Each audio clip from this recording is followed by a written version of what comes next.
Hello guys. MPPSC pre का exam बिल्कुल पास में है।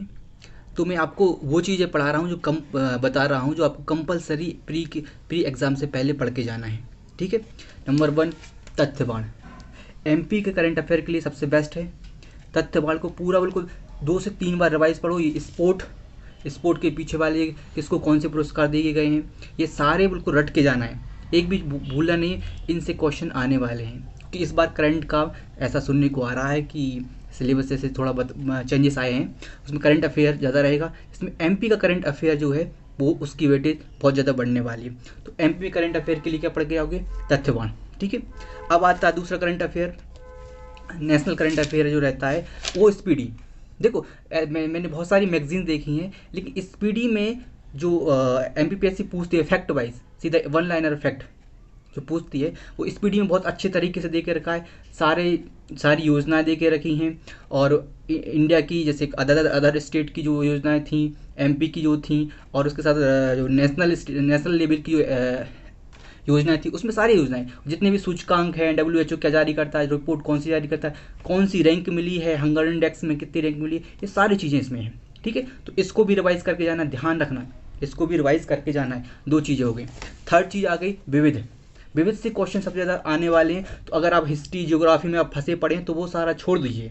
अभी जितना आपने पढ़ा है बस उतना ही बहुत है। ठीक है। अब उस सब को छोड़ दीजिए और लूसेंट उठा लीजिए और लूसेंट से विविध पूरा कंप्लीट कर लीजिए।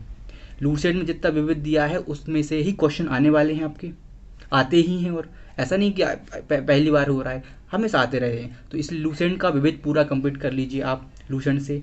ठीक है। ये तीन चीज़ें हो गई। और उसके बाद यदि आपके पास अगर अब टाइम बचे तो उसके बाद आपको देखना है दो चीज़ें।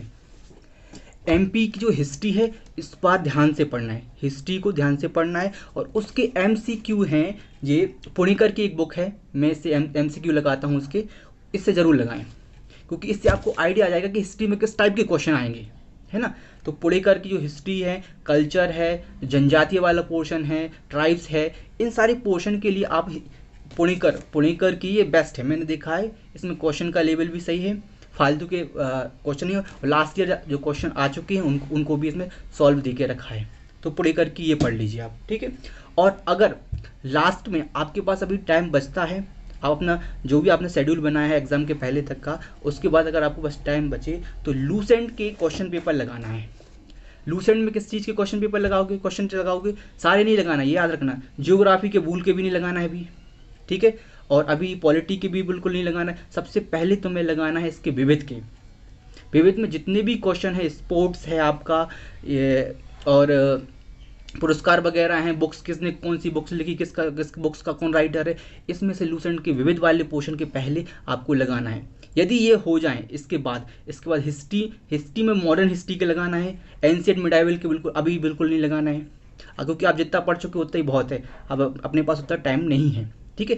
तो सबसे पहले मॉडर्न हिस्ट्री के लगाना है, और टाइम बचे तो उसके बाद मिडाइवल, और फिर जब बहुत लगे कि हाँ अभी टाइम है तो एंशिएंट के थोड़ा थोड़ा देख लेना बस। ठीक है ना। और ज्योग्राफी में इंडियन ज्योग्राफी पे ज़्यादा फोकस करना कि कौन सी चीज़ कौन से प्लेस कहाँ पे है। लोकेशन वाले क्वेश्चन आपसे ज़्यादा पूछने वाले हैं इस बार। ठीक है। तो ये चीज़ हो गई। और उसके बाद मेन चीज़ आता है कंप्यूटर आईटी में, इंफॉर्मेशन कम्युनिकेशन टेक्नोलॉजी में। एक एग्ज़ाम गुरु जी के एक नोट्स आए हैं, मैंने देखे हैं, वो छोटे हैं लेकिन बहुत परफेक्ट है। इलेक्ट्रॉनिक्स एग्ज़ाम गुरु जी के सबके पास, मैक्सिमम लोगों के पास इसी के नोट्स हैं। ये तो इलेक्ट्रॉनिक्स, ये जितने आईटी से रिलेटेड जितने भी टॉपिक्स हैं बहुत अच्छे से और बहुत प्रिसाइजली कवर करके रखा है। तो आप ये कवर कर लीजिए, इतना ही सफिशिएंट है। और एग्ज़ाम गुरु जी का एक और है जिसमें आयोग वगैरह हैं, लेकिन आयोग में थोड़ा सा आपको उसको अपडेट करना पड़ेगा, तब, क्योंकि उसमें काफ़ी जो चीज़ें से चेंजेस हो गए हैं और कुछ गलत भी लिखे थे फैक्ट। तो मैं सजेस्ट करूँगा अगर आप ये दो, ये परफेक्ट है। इसके लिए मैंने देखा है आईटी के लिए परफेक्ट है। इसके एग्ज़ाम गुरुजी पढ़ लीजिए। ये 30 पेज हैं, मुश्किल से 30 पेज हैं, आपको एक दिन भी नहीं लगेगा पढ़ने में। ठीक है। और फास्ट पढ़ते हैं तो आप बहुत जल्दी, 4-5 घंटे का काम है। ठीक है। तो ये सारी चीज़ें हैं जो आपको एग्ज़ाम के पहले पहले करके जाना है। देखो दोस्त, करंट अफेयर जो है इस बार बहुत वेटेज सुन रहे हैं ऐसा। देखो जैसे सीनियर्स हैं वो काफ़ी लोग बता रहे हैं कि इस बार करंट अफेयर का वेटेज रहेगा। तो हमें देखो हमारी स्ट्रेटजी जो होनी चाहिए वो इसी सिनेरियो में होनी चाहिए, ताकि हमारा देखो मेन चीज़ है हमारा सिलेक्शन है होना चाहिए। तो सिलेक्शन कब होगा, जब आपका प्री निकलेगा, है ना। तो अभी मेंस ओरिएंटेड छोड़ दीजिए टॉपिक्स, जो बड़े बड़े जो हिस्ट्री ज्योग्राफी में फंसे पड़े हैं बच्चे, उनको छोड़ के अभी जो मेन चीज़ें हैं जो प्री में आपका सिलेक्शन देंगी वो चीज़ पढ़ना है। करंट अफेयर हो गया, एमपी का करंट अफेयर, इंडिया का करंट अफेयर, नेशनल लेवल का पूरा करंट अफेयर, ये आईटी वाला हो गया, जितने भी नए पोर्शन जो जोड़े गए हैं उन सबको कवर करो अभी जितना टाइम बचा है, बाकी छोड़ दो, क्योंकि अगर उनमें से क्वेश्चन आएगा भी ना तो आप पहले से पढ़ रहे हैं तो आपसे वो बन जाएगा। एग्ज़ाम से लगभग 8 से 10 दिन पहले आपको केवल एक चीज़ करनी है, वो ये है, जो लास्ट ईयर पेपर्स हैं, जो ओरिजिनली एमपीपीएससी ने कि लास्ट ईयर क्वेश्चन पेपर्स हैं जो एमपीपीएससी पूछ चुकी है, केवल उन क्वेश्चन को देखना है। तो आपके मन में जो आपने अभी टेस्ट सीरीज लगाई हो या कहीं अदर से क्वेश्चन पेपर सॉल्व करते रहे होंगे, तो आपके मन में एक धारणा बन जाती है कि इस टाइप का पेपर आएगा।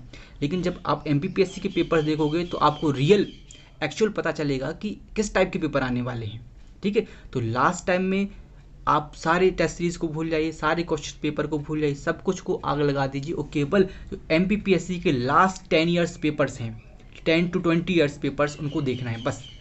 उनको देखना है। जैसे ये मेरे पास ये सॉल्व है, पुणेकर की सॉल्व है लास्ट, इसमें 2016 तक के दिए हुए हैं, ठीक है।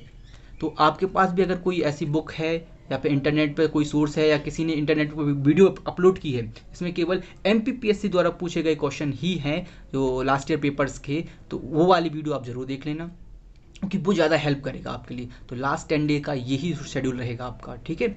और that will definitely you will definitely achieve your goals, and with good wishes, best of luck dear friends, आपका सिलेक्शन हो ऐसी हम आशा करते हैं। Okay, bye bye.